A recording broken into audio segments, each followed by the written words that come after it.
মধ্যপ্রাচ্যের ক্যান্সার হলো ইসরায়েলি জায়নিস্টরা, আর আমাদের এই দক্ষিণ এশিয়ার ক্যান্সার হলো ভারতের উগ্র হিন্দুত্ববাদীরা। আমাদের এই দক্ষিণ এশিয়ার ক্যান্সার হলো গুজরাটের কসাইরা। আপনারা জানেন 1947 সালে আমাদের এই উপমহাদেশ ভারত ভাগ হয়েছিল।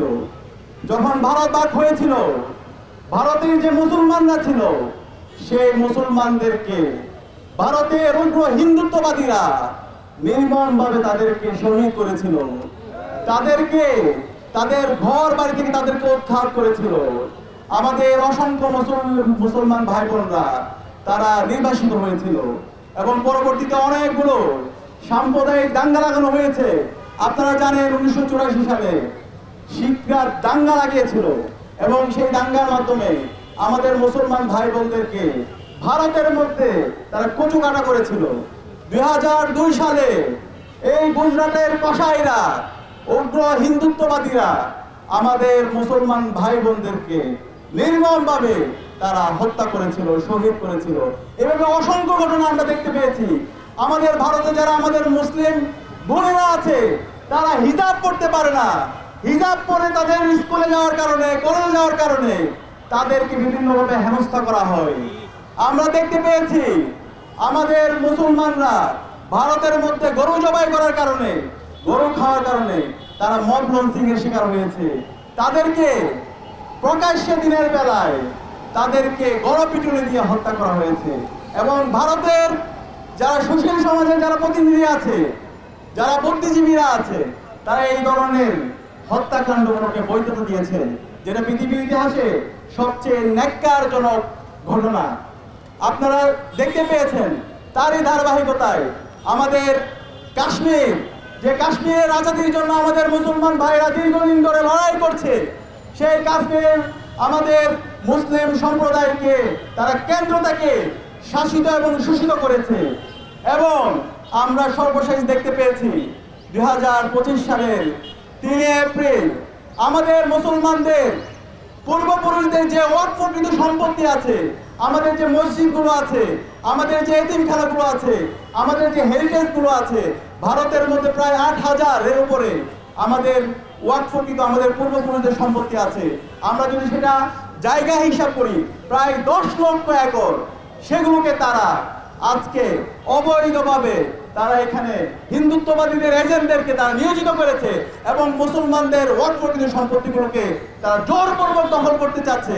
মুসলমানদের কালচারকে, মুসলমানদের হেরিটেজগুলোকে তারা ধ্বংস করার জন্য ষড়যন্ত্র চক্রান্ত করছে। আমরা মোদীকে সতর্ক করতে চাই, আমরা ভারতীয় হিন্দুত্ববাদীদেরকে সতর্ক করতে চাই, তোমরা সাবধান হয়ে যাও। মুসলমানরা বীরের জাতি, সারা বিশ্বের মুসলমানরা আমরা ঐক্যবদ্ধ। আমাদের পূর্বপুরুষের সম্পত্তি নিয়ে তোমরা যদি অন্যায়ভাবে দখলদারিত্ব করতে চাও, তোমাদের পরিণতি বাংলাদেশে তোমাদের দূষণ খুনে হাসিনার যে পরিণতি হয়েছিল তার চাইতে তোমাদের খারাপ পরিণতি হবে। আমি অনুরোধ করব সারা বিশ্বের মুসলমানদেরকে, আপনারা ভারতের আধিপত্যবাদের বিরুদ্ধে, হিন্দুত্ববাদীদের আধিপত্যবাদের বিরুদ্ধে, গুজরাটের কসাইদের আধিপত্যবাদের বিরুদ্ধে আপনারা ঐক্যবদ্ধভাবে আপনারা কথা বলুন। আমরা যদি ঐক্যবদ্ধভাবে কথা বলতে পারি তাহলে আমরা এই উগ্র হিন্দুত্ববাদীদেরকে আমরা এই ভারত থেকে, আমাদের ভারতকে আমরা মুক্ত করতে পারবো এবং আমাদের কাশ্মীরের আমাদের ভাই বোনরা আজাদি পাবে, আমাদের ফিলিস্তিনের ভাই বোনরা আমাদের আজাদি পাবে ইনশাআল্লাহ। সে কারণে আমাদের সবাইকে অনুরোধ করবো আমরা ঐক্যবদ্ধতার সাথে সকল অন্যায়ের, সকল জুলুমের আমরা প্রতিবাদ করব।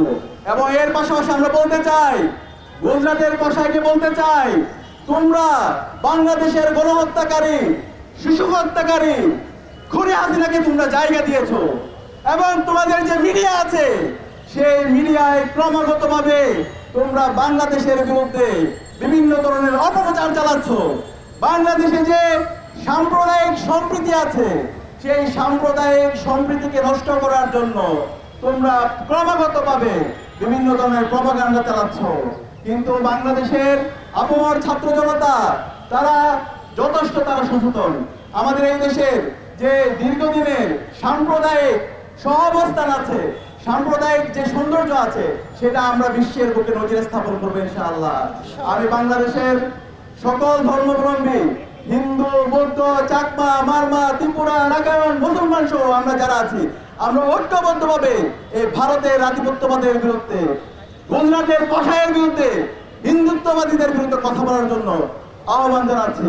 এবং যে বিতর্কিত ওয়াকফ চুক্তি করা হয়েছে সেটাকে বাতিল করার জন্য আহ্বান জানিয়ে আমি আমার কথা এখানে শেষ করছি। ইনকিলাব জিন্দাবাদ, বাংলাদেশ ইসলামী ছাত্র শিবির জিন্দাবাদ, ফিলিস্তিন জিন্দাবাদ, কাশ্মীর জিন্দাবাদ।